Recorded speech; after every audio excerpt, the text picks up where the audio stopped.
Does anybody have anything great that's happened over the last week that they want to share? Ross, do you have anything great going on at the bank? Growing like crazy? We are growing. We had a great year last year. We're off to a good start this year. But I don't want to get in the way of two people trying to get to the beach. So I'll end it with that. Oh, you're awesome. Does anybody else have anything? Ray, welcome, by the way, for joining as a member. Thank you very much for your support. If you want to introduce yourself, you're more than welcome to. Okay, well, if anybody else has anything, maybe Ray, once you get off mute, let me know. Holler. Scott, what do you have going on? Anything good lately besides your cold? What's going on in your neck of the woods? There still continues to be the interest in the regenerative agriculture. So I'm actually going to be on like I don't know what exactly it is. Like it's kind of like a live podcast, and then just talking about what regenerative is on the same day that I'm supposed to be talking here. So that's awesome. So, okay. Yeah, there is a lot of interest in this. So well, good. Very, very good. Nick, do you have anything you want to highlight? Maybe a little bit about our ag committee and what you have going on? I'd love to hear from you. Absolutely. Thanks. We're excited. I think we got one of our other cohorts on here with our National Hemp Growers Co-op. Max Howell is on, and I think our super duper agronomist, Dr. Dave, is going to jump on here as well too. So we've we're pleased to be a part of the Ag Producers Committee under GHA, and we are learning and pulling things together all the time about to try to move towards being kind of this trusted portal where we can bring together all this different information that's all scattered about and not in really kind of one place as it relates to production agriculture, whether you are a newbie who just says, I just would really love to get into this and I don't know very much about it. And you can one day be as smart as Hannah or somebody like that. You can get to that direction. Or that you also then can be folks who have been involved in production ag and know a great deal and hopefully are sharing some of their information. So we're super excited to hear about Carrie, your talk today, and to learn more and about how we can integrate that into what we're doing on this production ag committee. Great. Thank you. Real quick, I want to just put this out that there are a couple of you that are very involved. Christy, I see you're on. Hello, I'm sure you're busy, but if you'd like to chime in, you're more than welcome to. I'd love the feedback. And I actually had you in mind when I was talking to Carrie earlier about your extensive work with hemp and on the regenerative side, where Carrie has obviously been very involved on the regenerative side and regenerative agriculture, but has not worked directly with hemp. So I really invite your feedback and your input, or anybody else's, to please chime in. We'd love the feedback. I'd love to open up the conversation, especially where we've got a little bit smaller group today. I'd love, open it up for discussion. And what is it that we as a group can do to continue to support the industry? And Carrie, thank you very much for your time. I'll go ahead and hand it over to you. For those of you that have not used Zoom before, remember that you can change your view so that it becomes a speaker screen, or you can drop and drag the contacts to move I guess little boxes or screens around. So Carrie, I'll turn it over to you, and then Christy, like I said, or anybody else, feel free to please jump in. I'd love to hear from you guys. So Carrie, welcome. Thank you. Good morning, everyone, or afternoon. My name is Cary Crum. I'm an agricultural crop consultant with a company in California called California Ag Solutions. I'm based in the smack dab in the center of the San Joaquin Valley.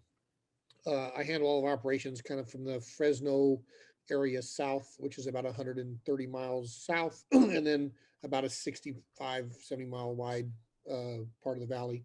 I also do consulting projects over on the Central Coast in the Salinas Valley, also up in the northern San Joaquin Valley as well. What I focus on primarily, what our company does, most of our revenue is derived from designing high-tech fertility solutions for a handful of crops, but that's what I spend most of my time doing. But we also, because of that work, we've gotten really heavily involved in the soil health movement, and from that stemmed into the regenerative movement. Unfortunately, there's not a lot of people in California that are focused on regenerative agriculture, and our company is kind of the forefront of that movement as far as doing it at scale. Most of my clients, run between 500 and 20,000 acres, and we kind of specialize in coming under those operations and helping them implement practices within their existing production systems and not drive them to over the edge because of being crazy ideas. So pretty much what I am is the crazy idea guy. I show up on somebody's farm. There's many different levels. I consult on tillage practices, cover cropping, fertility, irrigation scheduling, overall production systems, equipment, just a whole host of different things. So we get called into an operation for all kinds of different reasons. And then once we worm our way in, it's like we're like a fungus. We just kind of spread within the organization and start working on implementing changes to help growers improve across their whole system. So when people ask me what we do, which is what I've tried to explain, primarily we're an education company. We work with growers to educate them on how to look at the details and how to take a look at these regenerative practices and layer them in on top of their production system without sacrificing yield, and which is a big challenge. Most of the regenerative movement is based in the Midwest, and that's where most of that technology comes out of, which is the soybean and corn belt, and that's where most of that work is done. And when consultants come out of the Midwest to California, California has some unique challenges. One is we don't have a real winter, so everything here grows all the time. And so when people plant cover crops, they can't get them to die, and they can't. And so there's and the whole process just works differently. On top of that, California has a tremendous amount of regulation that causes the cost of doing business here to be elevated over other parts of the country. So farmers are not interested in accumulating a lot more cost or reducing their yields, even if they can lower their input costs. So that's been one of the challenges with the regenerative movement here. The other thing is, in California, most of the regenerative movement the work has been done in the organic systems in the northern part of the state on small landholders.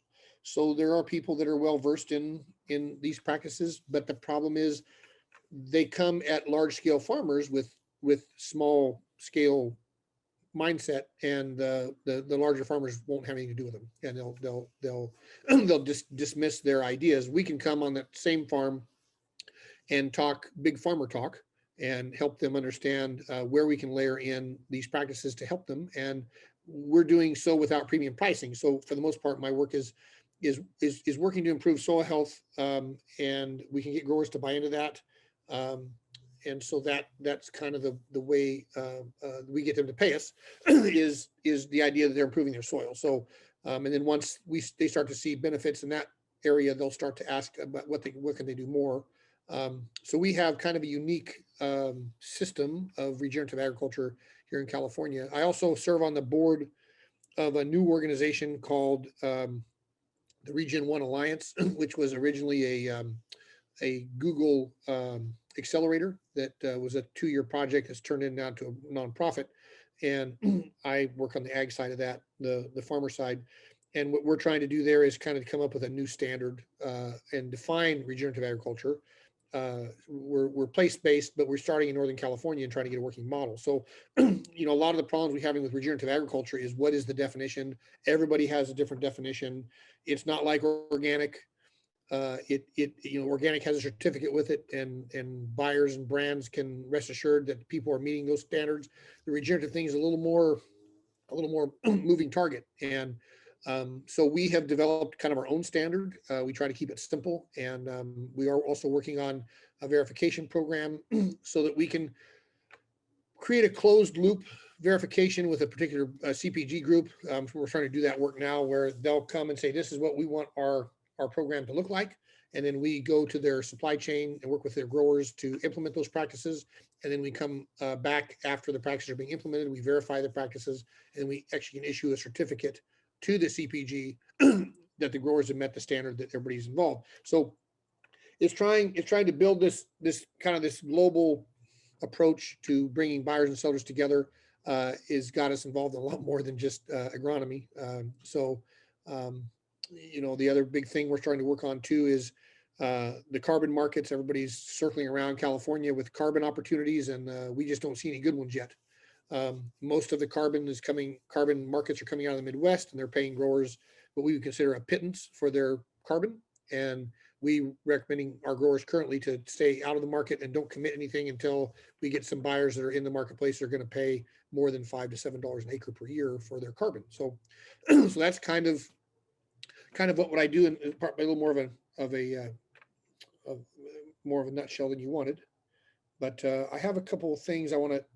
So for us, for those of you that understand regenerative agriculture, we focus on the 5 soil health principles.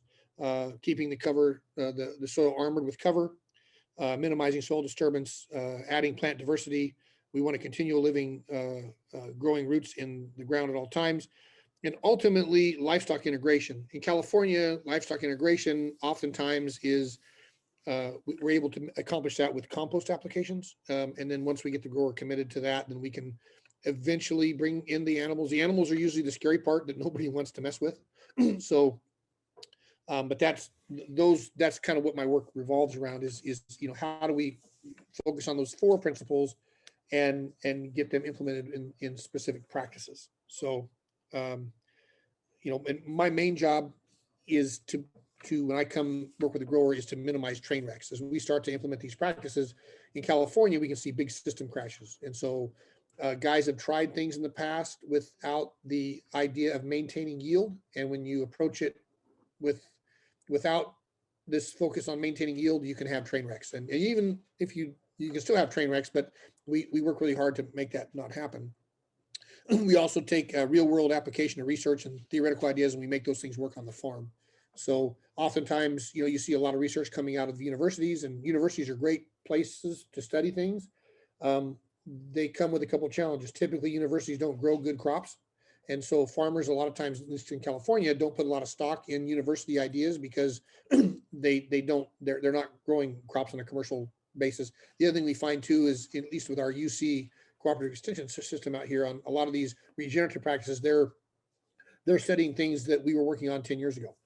So now we're way far ahead of them, and they're still trying to figure out how to get on the starting gates. And we're moving so fast that we're having to, look at other farm successes out of the Midwest and bring those practices here and start to tweak them. But and they take a fair amount of tweaking. Most of California, we're probably 95% irrigated here, and water. If you follow California agriculture, water is for fighting, and we're in a big fight now because of all of the water in California is, most of it's in the northern part of the state, and all the agriculture is in the southern part of the state, and so is all the people. So the people pay a lot more for water than farmers can, and the farmers will use about 85% of our water to produce crops. And California is, I think, the 7th largest agricultural economy in the world, and so the farmers do a lot with the water they have, but they're under a lot of pressure now because of this lack of water. So regenerative agriculture has been gaining some traction here because we are, with the advent of, well, let me back up. California in general, on our croplands, we have really low soil organic matter. Most of our cropping lands, for certainly our row crop ground, is averaging between 0.5 and 0.9% soil organic matter, where guys in the Midwest are averaging between 2.5 and 5. So that's a huge amount of carbon that's in the soil in the Midwest that's not here. And most of that has degraded because of excessive tillage. So a lot of my work with regenerative agriculture, at least with row crop farmers, is to figure out how to reduce their tillage practices. Tillage practices we see are the most destructive force on the soil. So if we can reduce the tillage and go to more conservation tillage practices, reduce passes, reduce disturbance, and then start to implement multi-species cover crop mixes, we can turn soil organic matter around fairly quickly. Actually, the university tells us we can't do what we do, even though we do it all the time. So we can take in 3 growing cycles, we can take a 0.7% soil organic matter field and do strip tillage and reduce or get away with the full tillage. We'll do strip till, no-till cover crops, strip till the cash crop. We do that 3 times and we can take that organic matter to over 2%. Now the university soil scientists tell us that that's impossible, and we can't, that it's not, it takes a lot longer to build that soil organic matter in the top foot than we're doing, and yet we do it every day. So this is the disconnect we have between some of our soil scientists and what we're actually able to accomplish in the real world out with farmers. So anyway, so that's kind of my spiel. I don't, I spend my time getting growers to do crazy things, and farmers are really big on tradition. Most of the time when we come on a farm and we start working with a grower, you start asking them, well, why do you do this tillage practice, or why do you do that practice? And they say, well, it ultimately comes down to, well, my dad did it that way, my grandpa did it that way, my neighbors all do it that way, and that's why we do it that way. And that's when I love to tell them that, traditions are awesome for Christmas and Thanksgiving and Easter, but a really bad way to farm in today's world. There's a lot of challenges, and we need to start working on change. So changing farmers' paradigm is kind of probably our biggest challenge and what we do every day. And, I will be honest, we have not worked with hemp and that is on purpose. In 2019, there was a huge hemp boom out here in California, like there was everywhere else. And we had a lot of our growers get involved in hemp and ask us to help. And we told them we didn't want anything to do with it. And so we backed away from that whole process, and unfortunately watched every one of our growers that got involved with it end up with a problem. And the good news was we were not involved in that problem, so we don't have that baggage. And now we can come in and start to look at where hemp is at today, and start to look at where there might be a fit here. The biggest challenge I think here on hemp that we saw, which is, I'm guessing is the same in other areas in the country, where we can grow hemp really well here. But there was no buyers. There was no processing. There was no buyers. There was very little contracts. Most of it was done on word of mouth. Johnny Appleseeds were showing up on every field with bags of seed. And I had 2 growers that planted 40 acres of hemp each. And one grower, we counted 14 different types of plants in one field. And they were big ones and little ones. And it was just and he paid, I want to say he paid like $1.10 a seed for these things. And most everybody here got really burned on it, and so that's kind of where we're at today. I think hemp is the potential to be a good rotational crop. I think that it does great things for the soil. It grows in salty situations. It's easy to propagate, so I think it provides a lot of value. It's just trying to figure out now, after everybody's got a bad taste in their mouth, is how do we bring hemp now back into a system and help them understand and guide them through that process to where they can be successful with it. So, that's my experience. Awesome. So I think before we got on the call, you and I had a good discussion kind of about the whys and opportunities and the movement from the cannabinoid side into the fiber side. Christy, I don't know if you're available now. I'd love some feedback from you, or give an intro to kind of what you've done and some of your experiences. It has been really focused around the hemp market. Yeah, hi everybody. I'm Christy Apple. I'm an agronomist. I'm physically located in Central Michigan.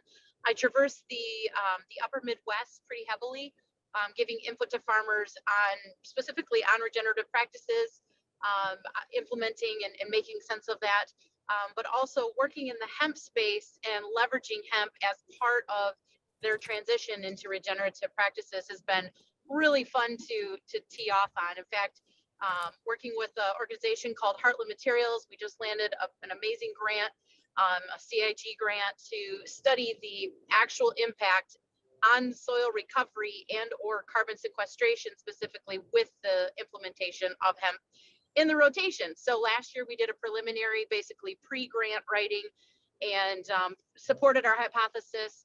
And now the grant is going to enable us to really dig deeper into exactly how and why and what we're doing for microbial activity, nutrient cycling, actual carbon, active carbon, CO2 gassing, the whole 9 yards. So that's really interesting. Here where I'm physically located, as Carrie mentioned, the CBD boom kind of turned into a bust in most areas, and so that actually has become probably our second largest challenge. Aside from the supply chain development, our second biggest challenge is convincing a farmer who grew CBD in 2019 to try some fiber with us this year. And one of the incredible things that we have going for us, though, in making that pitch, shall we say, is the fact that you can utilize the tools that you already have existing in your fence row or in your shop, whether that be your grain drill to plant. We have very little IPM necessary to support a fully functioning system like this. You can have a ton of soil, physical and biological dynamics, a wide range of soil structure that this thrives in. So it really can fit into a lot of different places, particularly in areas that we are trying to infiltrate water. That's absolutely huge here in the Great Lakes. We're in a major, watershed, the Erie watershed and the Great Lakes in general. And so capturing our water and getting it into the field is the most important thing that we can do in our cropping systems around here. So keeping the water where it's supposed to be is really critical. And because the industrial hemp plant carries some unique root architecture properties, we've seen some amazing water infiltration gains. And I think that would be very applicable to these other areas like where you're at, Carrie, in California, where that's absolutely critical to capture every single drop of rain or every single drop of water we're putting on the field and keeping it where it's supposed to be. So really excited to be able to move forward with the grant to just continue to flesh out what we've already known and been able to document so far, but to be able to put the flesh on the rest of this as it relates to just integrating into a traditional row crop farmer. I work with a lot of specialty crop here in Michigan. We have a lot of tree fruit, certainly not on the scale of California, but we are a close second in crop diversity. And so these permanent cropping systems that are already no-till, they have a whole different set of challenges, and we're trying to figure out different ways to help support those permanent cropping systems implementing regenerative practices. Hemp doesn't seem to be the right fit just yet for a couple different reasons, but most definitely on different cropping species and reducing our passes through the orchards and the vineyards for IPM can be achieved if we're using the right.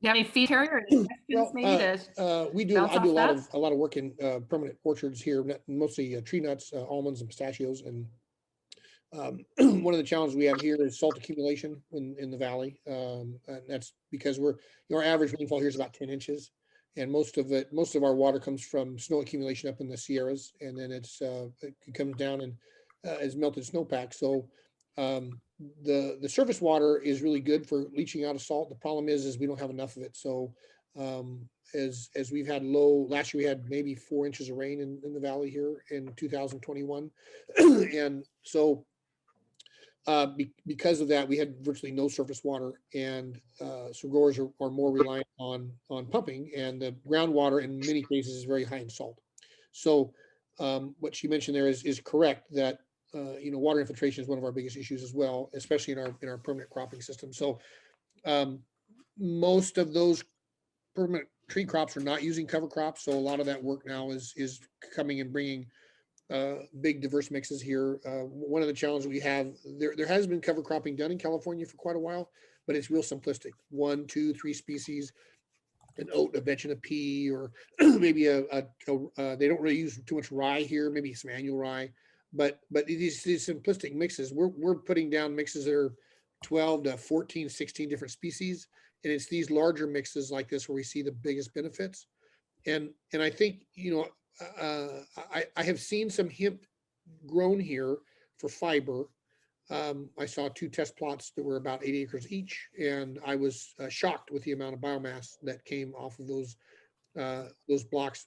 The hemp was 20 feet tall plus, and they're doing some work here to try to utilize some old. So the cotton business in California is falling down because of the water and the global market, but apparently there is some work being done with the fiber hemp fiber to be processed in saw gins, some of this, the cotton saw gins here to make commercial fiber for, I think, building materials and that sort of thing. And so I think hemp has a big place here, and we're going to have to lean on other places in the country that are farther ahead in the hemp market or the hemp production here, because we don't see much of it here. So it's all, again, kind of new, and the guys that did grow it aren't real excited about growing it again. So that's going to be a big uphill battle. We have seen some good progress from a couple of groups. So I'm hoping that this is changing, or an opportunity to really change. But Christy, do you have anything real quick? I saw. Yeah, I actually, I saw a couple of questions pop through. I'm driving, so I couldn't read them safely. But would you mind reading those off? Because there's two of them that I wanted to respond to that I caught glimpses of. Yeah, let me see here. Christy. So this is from Daryl. Daryl, I don't know if you want to introduce yourself and maybe ask Christy your question. Sure, I'd be happy to. My name is Daryl McRae. I work with a company called Fresh Hemp Foods. We're been in the hemp business for the last 22 years up here in Canada. In fact, I was one of the first growers to ever grow hemp in Canada. So I have been in the hemp industry ever since then. Currently, like I say, with Fresh Hemp Foods, been here for about 8 years. Now, we're really looking hard into, or Christy, we were really looking hard into doing the regen ag also. Are getting it more implemented. We see that this is kind of where some of the sales are going on our food side of things, but also it's going to be really good for the soil. We got some people that have been doing some really good practices, almost regen ag practices for a number of years now, before it's like regen ag. And yeah, their soils, when you walk into their soils and you can grab a handful of it, it's like a foreign material. Anyhow, Christy, my question to you was, most of your trials must be done on organic, or pardon me, on conventional soils rather than organic? We actually do have 25% of our cooperators for our grant cooperators are actually organic. They're certified organic production systems already. They're just not implementing regenerative practices. So this is part of the definition that Carrie was referencing earlier about understanding the differences between the two. Not for the sake of creating division, but for the sake of illuminating consumers what those differences may be. So regenerative speaks to the soil health principles. Organic production systems speak to checking boxes for their production systems, which Uh-oh. Yeah, kind of lost you there, Christy. are not Ah, shoot. Maybe when she stops driving. Oh, Christy.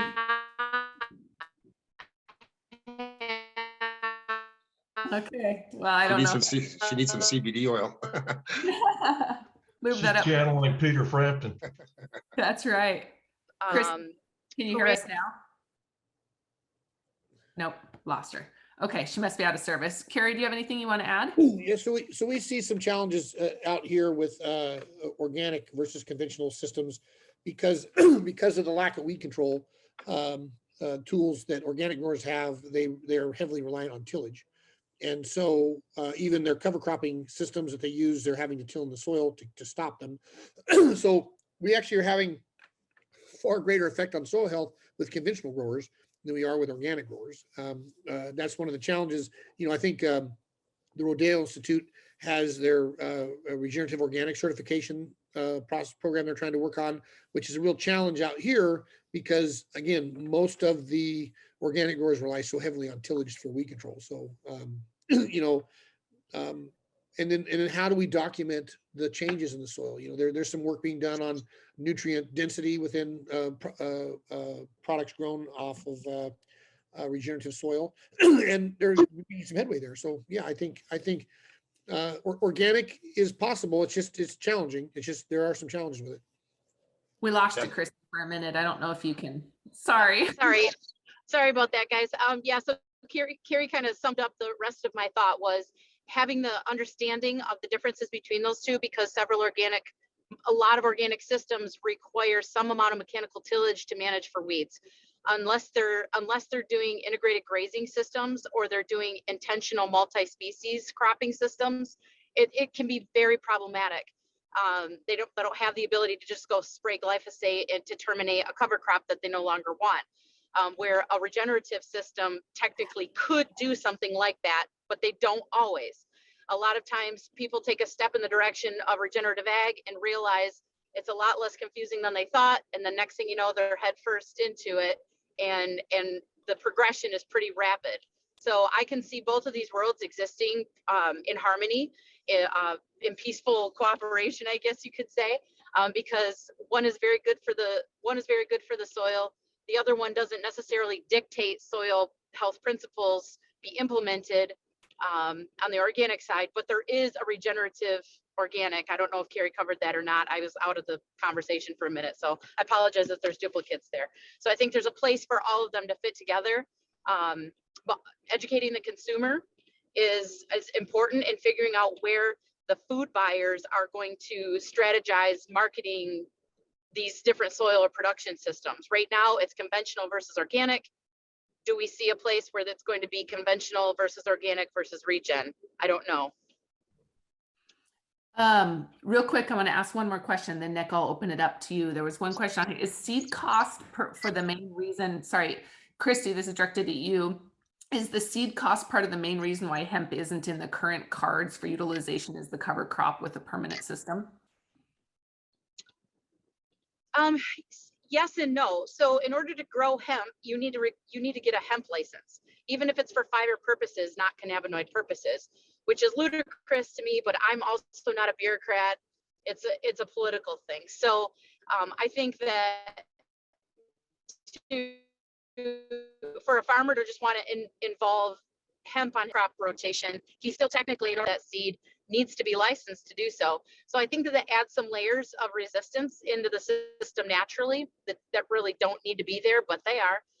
The other side of that is termination can become an issue. Like we have several of the farms that we did trials on this year self-seeded. And so now they have a second crop growing on their farm. Thinking through how you want to implement it on your farm, I think is really critical. If you're going to use it in a cover crop blend, that's entirely different. And if you're going to be doing an intentional single crop or a rotational crop, those are very different considerations to think about. I don't think seed cost is necessarily the big fiber seed. Gotcha. Nick? Hey, I know we kind of touched on this a little bit, and maybe the answer is we just don't know yet, but do you think we're headed to some spot or to a place where somebody gets to say that they indeed are certified as doing, regenerative ag, that there's the us, I kind of use the analogy of the Oscars, right? Who knows who's best picture? Well, they say they are because they're the Academy. And when they're the Academy, then they say you're doing, so who sets the standards of some sorts? And is that moving anywhere out there in the ag world? So from where we're at, the answer is a little bit yes and a little bit no. So if you look at organic, we have a model in place that we can look back at and look at the trajectory of the National Organic Program, right? So in the 80s and the 90s, organic was kind of cowboys' world. It was everybody and their brother was saying stamping organic on it, and there was no definition. And finally, the federal government, and so Oregon TILT, the original organic certification body up in Oregon, started a group of growers got together and built a standard, which was shortly followed by CCOF in California. And so you kind of had this standard, and then eventually the government got involved, the USDA, and built the National Organic Program based off of those principles. And so, but that took a long time. And so when we look at regenerative ag, technically regenerative ag has been around since ag started, right? But as far as the new resurgence, we're probably about 3 to 5 years into this awakening of these practices, of these principles. So if you look at how new we are on this idea of the CPG brands buying into it, we're way far ahead of where the organic program was after their kind of inception. So I think there are quite a few groups that are working on some sort of a certification or maybe certification is too strong a word, maybe verification. Because one of the challenges we're going to have with the consumer is the CPG brands are going to insist upon some sort of verification so they can have plausible deniability when CNN shows up on some farmer's regenerative farm and he's spraying glyphosate and tilling the crud out of the soil. And the next thing you know, they show up on the doorstep of the CPG brand saying, this is your program, it's a joke. So I think that's the biggest fear. So I think there are many groups that are moving towards this, and I think within the next 3 years, we're going to see some pretty good advancement. I know CCOF in California, the organic certifying body, is working on a regenerative certification. I don't know where that's at. I know that Rodale and their group is pretty far down the path with the regenerative organic, and they have no desire to go to conventional growers and convert them. They're just the regenerative organic certification seems to be more of, so again, in the United States, there's roughly 1%, less than 1% of all crop ground is certified organic. The Rodale regenerative organic certification is less than 1% of that 1%. So it's a super tiny group. And in talking to the Rodale people, and where we don't see regenerative organic as really being able to exist at scale. So when we look at organic and we look at regen, and regen conventional ground represents 99% of all agricultural ground, the change for the world or the United States is in the conventional grower. So how do we get those growers on this path of continuous improvement? You do it with kind of a verification program. You build some support for the CPG brands, which can tell the story to the consumer. And I think that's the path.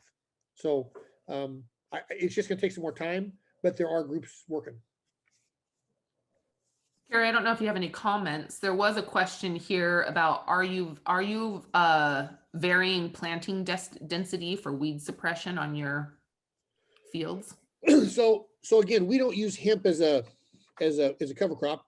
In the cover crop situation, it's too expensive, and it can be pretty dominant. So we try to take our depending on the situation, we do prescriptive cover cropping, and so we do vary seed rates depending on what we're doing. So in an orchard system, we're putting down about 20 to 25 pounds of seed per acre in the orchard rows. On our row crop systems, we're running around 40 pounds per acre. Because we find that those this multi-species mixes, we find that to be a manageable amount of seed. A lot of the old cover cropping mentality, we have some organic growers planting 150 pounds of cover crop seed per acre, and then they're wondering why they're having trouble controlling it. It's just way too much. So yeah, so we do vary that, and I don't think, I think hemp could be a good part of a cover cropping system. We just need to find a source of seeds that are cheap. Carrie, how are you spreading your cover crop at scale? Well, a lot of it has to do with the timing, and we look at the growth windows of each crop. So we kind of have to build like a 3-year cropping plan. And in California, we have certain windows where we can grow. So if we have a summer harvested crop, like a good example is processing tomatoes for pizza sauce. Okay, processing tomatoes begin harvest here at the end of July and go through about September. Well, we don't have a firm hard frost here to usually till about the middle of November. So if we can harvest processing tomatoes in late July, we can use a no-till drill and drill this multi-species cover crop directly on the tomato beds. They drag out sprinklers, they put about 2 inches of water on them, sprinkle them up, and grow that crop until November.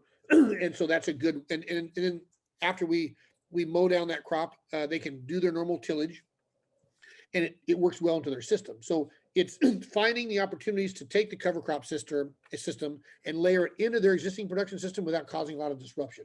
That's how we get them to do it. Because once we've figured out that for each kind of crop, the farmers will embrace it. It's not super expensive. We are mindful of costs and mindful of process to make sure it's kind of easy. And then we help them, and again, the cover cropping here, it's a system. It's not just buying cover crop seed and throwing it on the ground. It's before we plant, we want to know when we're going to plant, how we're going to plant, how we're going to germinate it, how we're going to irrigate it, how we're going to manage the above ground biomass while it's growing, and how are we going to terminate it, and how are we going to get rid of the biomass. So before we ever start, we have to answer all those questions. And so once we have all those questions in place and answered, then we can move forward with the system. And the growers, they'll do it. It's not hard if you come at them with a system. And Okay. cover crops out here, it depends on the system. Most of our winter crops that we do in orchards, we plant in October. We usually we get some rain usually in late October, and then we'll grow those well into late May. If it's a row crop system, I kind of go by the model I talked about. Just you find the window that you can grow them. You can grow a cover crop and make it disappear before the new cash crop comes in. We're seeing the multi-species cover crop has a lot of benefits to suppressing soil diseases as well, like fusarium and verticillium wilt, those sort of things, nematodes. So that helps growers too. So they'll embrace that. Okay, great. Scott, you're pretty involved in regenerative agriculture. Do you have any questions or anything you'd like to bring up? Yeah, well, actually, I put in the question there about the cover crops too, about how long they grow. Because yeah, that is one of the problems that, or well, I guess the difference here where I am, because I'm in southern Alberta, which is just north of Montana, and yeah, we our problem is that we can't get cover crops to, like, it's very rare to get them to grow over the winter unless you put in something like fall rye or winter wheat. But even winter wheat can have tough times here because of our winters. More just because of the extreme changes like the freeze thaw or an early thaw. So, or well, an early thaw, then it breaks dormancy and then it goes cold again. So, so yeah, that's where actually kind of I guess what I was trying to figure out too, like with these multi-species ones, in our area, like say best case scenario, you plant something mid-August after a cereal harvest. You know, by mid-September, it's getting pretty cold, and by October, it's probably frozen. So we just don't have much time. So we've been finding that the simple mixes do a lot better because like those multi-species ones just don't get going enough to do much by that time. So that's why I'm kind of curious on the amount of time they'll sit there growing for. So a lot of that has to do with your your species selections. You know, in that I have a short window we do here where we'll plant at the end of September and we'll grow it for 6 weeks. Okay. But we have irrigation water. But the same thing, when we do that, we will pare back the number of species and go Okay. with more pounds of each species, but we don't usually get a little 6 or 7. And choosing those that will grow in unfortunately in California at that time, that weather is a little bit like your spring there, your late spring. You know, the highs are in the 75s to 80 degrees, nights are in the 40s, but it'll grow. And if you pick the right species, they'll grow pretty good. But if you pick the wrong species, they don't grow at all. So I hear what you're saying. So that, yeah, actually, you know, yeah, because that's where like your stuff that you're planting in later mid-September would be similar to us trying something in August. So yeah, yeah. So actually, that's good to hear because it's basically kind of the same thing. Is that the shorter the window, then the less the species, because you need to get something growing fast. And then, we source all of our seed. So we could not find good sources of cover crop seeds in California. So we actually bring all of ours from a company. We're a dealer in California for a company out of Nebraska called Green Cover Seeds. Okay. And so what I do is when I get in these situations, I'll call and talk to the owner, and we will build a seed system, a seed mix based on like the parameters you just told me, you know, and we go back and forth and I know things that work here, and we have to go through this translation process because, you know, his weather is different than our weather, so we can grow things all the time. We just have to kind of match it up. So Keith Burns at Green Cover is a great source. If you call him, he can certainly provide you with some guidance on that. Okay. Christy, do you have anything you want to add? Yeah, my experience with Green Cover has been absolutely phenomenal, top notch, as far as customer service and getting agronomic solutions. So highly recommend. You can find them on LinkedIn, and they have a presence all over all the social media platforms. If you wanted to go and investigate them, they're phenomenal resources. I would say here in Michigan, you know, we have a wide range of climatology because of our Great Lakes. We have, you know, I mean, it's not very often that you can have that kind of crop proliferation like we do. But I know in the Upper Peninsula of Michigan, we do struggle because we have a lot less rainfall. So it acts a lot more like that northern Minnesota, Dakotas. You know, we have these areas that would much rather be prairie than it would be cropland. But we're still trying to crop on it. And so those are some problem areas that we've struggled with to get cover crops to establish. But really, you know, our best window, in my opinion, for doing a lot of like the water infiltration work, those fibrous roots, is really following our small grains. We plant them in late July, early August, if possible. And really 6 weeks before a killing frost, I could even sneak in a brassica, some type of tillage radish in there and get some type of establishment. So I may not be able to maximize the full, you know, 3-foot tuber type tillage radish, but if I can get 6 weeks before a killing frost here in Michigan, especially in points north, I can make a pretty prolific blend work. So depending on what I'm trying to do, if I'm going into that lighter soil textures, probably fiber roots makes more sense. Just depends on what you're trying to achieve. And really that's where resources like green cover can really come into play for you and your different geographies. They've done a lot of vetting as far as, you know, regional climate areas. Things that do well in heavy red clays are going to act very differently than what I'm dealing with here in my siltier, coarser, or slipperier soils in some of my watershed regions. So leaning on those resources has been awesome for myself, just to help broaden my experience. I'm sure Carrie would attest to that.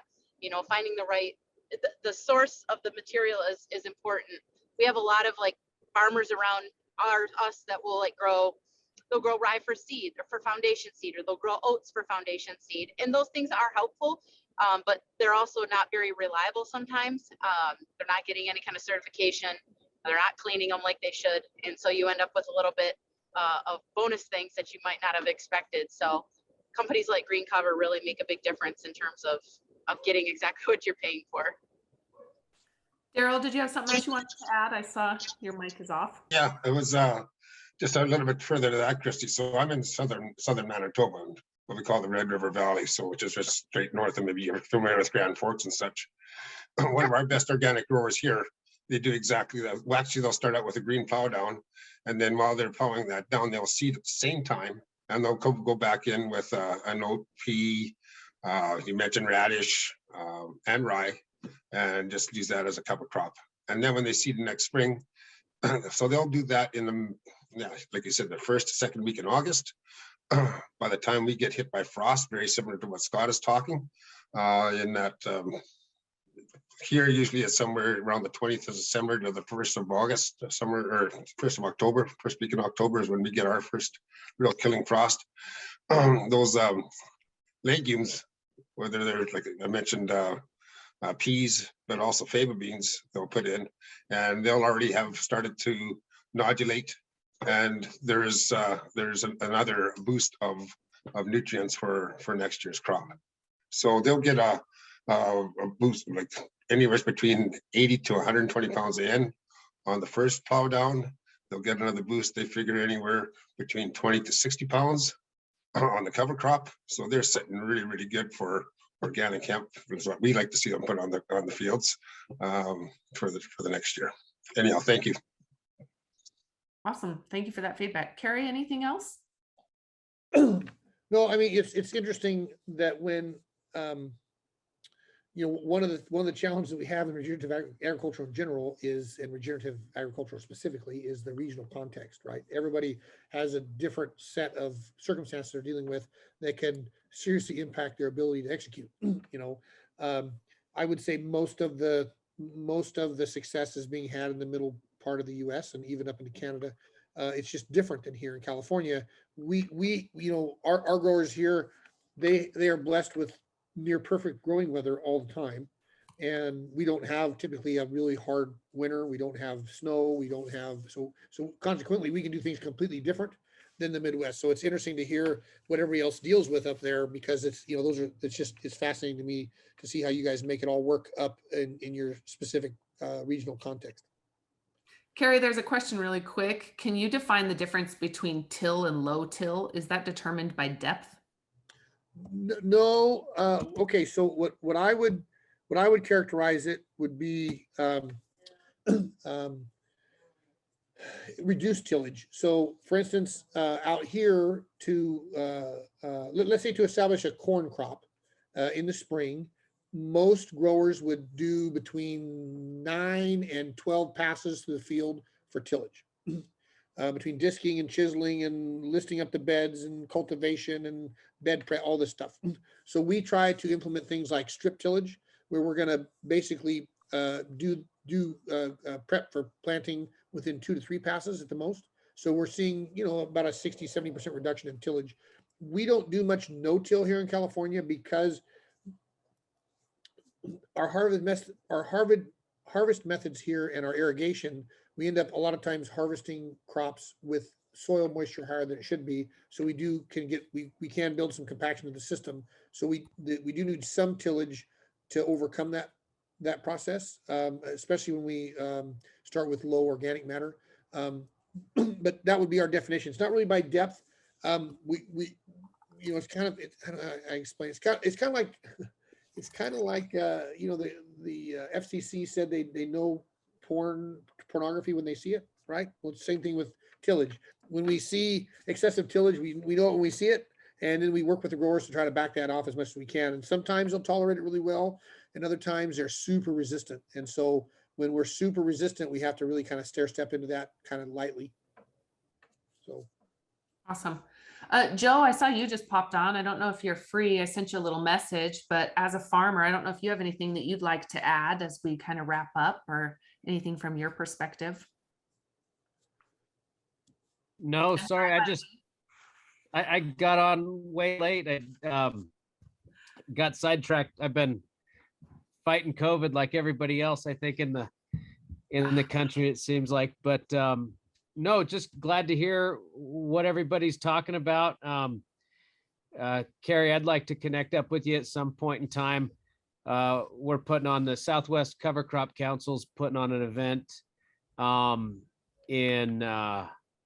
I think on March 2nd through the Central Valley there.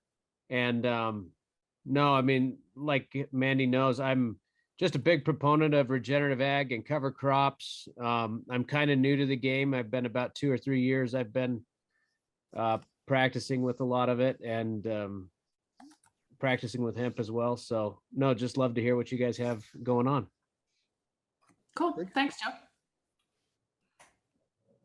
Well, anything else, Carrie, before we sum this up? We're right at about an hour. Does anybody else have any other questions that they'd like to drop in before we get off, or before we sign off for the day? Ryan, do you have anything you want to add? I see your beautiful face there. Thank you for joining us. Thank you. I'm good. Okay, perfect. Well, Carrie, anything else, I guess, to close off? How do people get in touch with you? So you can, I can send you my information. You can distribute to everybody if you like, but you can email me. It's real simple. It's Cary, C-A-R-Y @calagsolutions.com with an S. So, or you can, I'll send my contact information over. We do some outside consulting, but most of my work is done in California, so it's not real applicable to some of the other parts of the country. The one thing I encourage you all, the thing with regenerative ag is it's a messaging thing, and we have to educate consumers at every step of the turn, or every step of the way. We also need to spread the word among growers. I mean, these practices, they work for growers, they make them money. So, don't be afraid. If you're a farmer, don't be afraid to go against the grain, give it a try. If you're, in an association, you've got to just support the farmers and bring them good advice. I think the biggest challenge with regenerative agriculture is growers need people they can rely on to come into their operation and help them be better. And but they need to trust that you're going to keep them safe. And as long as they can feel safe and they can baby step their way into some of these practices, it's not a problem. But you got to be mindful of that. So just keep up the good work. I really appreciate you guys having me over, or inviting me into your community and letting me share. And I really enjoyed it. I really appreciate it. Well, thank you very much for joining. Joanne, I don't know if you're still on, if you have anything else that you want to add real quick before we say goodbye. Yeah, just again about membership. I'll be reaching out to folks that are not members, just to kind of, see if we can connect and see, what we can do to get you to become a member and how GHA can support you as well. And just a FYI, I am calling from a number that comes up as spam risk. So if you get a spam call from Utah, it's probably me. We have tried over and over. I actually called T-Mobile again about it. And so we've got to figure out what we're going to do about our spam number. But a funny story and just a real quick laugh. When I was dating a lot, anybody I didn't want to talk to, I changed their number to spam likely. And so I have a whole spam likelies in my phone. I would know not to answer them. So anyways, long story short, you guys, I really appreciate everything that you guys are doing. I want to say thank you to our members. Another shout out real quick for those of you that want to get involved in the Ag Producers Committee and Farmers Committee. Please feel free to reach out to Nick. I put a number of your of people on this call in the hat to be maybe getting a call. And so I'd love to kind of share a little bit more, or dive in a little bit more and connect you with Nick as to what our goals are there, but really to align with people just like Carrie and Christy and Daryl and any of you other farmers on this call, Robert, Joe, Tyler, Dave. And so, and of course, that's all I can see right here on my screen. So with that being said, please don't hesitate to reach out. I am headed to Costa Rica tomorrow. So if there's anybody on the call that will be down there for that event, that'll be pretty exciting. Please keep in touch. And again, reach out to Joanne if you have any questions about membership. Carrie, thank you again. Absolutely, go ahead. One thing, if any of you are interested in trying to work in hemp in California, I'm happy to have you guys contact me, and I'm happy to facilitate some things. We don't have we have a ton of contacts and a ton of awesome growers that I can get to grow hemp. I just need a positive force to help me with that process. So I'm very open to that. Awesome. Well, I would love to collaborate. I'd love to help support that. I invite you into our ag committee where we could potentially get something like that going. Cool. Okay. Well, thank you guys. I sure appreciate you, and we'll be in touch soon. Have a fabulous weekend. Oh, one more. We've got a construction meeting tomorrow. For those of you that are interested, a construction and building meeting tomorrow, it looks like at 11 a.m. Mountain Time. And so you can find that on our website if you want to attend. So I think Kayla and Joanne are going to be running that meeting tomorrow, and Kayla will help with some Q&A since I'll be on the airplane. So I'm looking forward to seeing you guys next week, and we'll be in touch. Have a wonderful day. Thanks, guys. Thanks, Hector. It's good to see you. Thanks, Steve, Tim, Hannah, Anna. Thank you very much.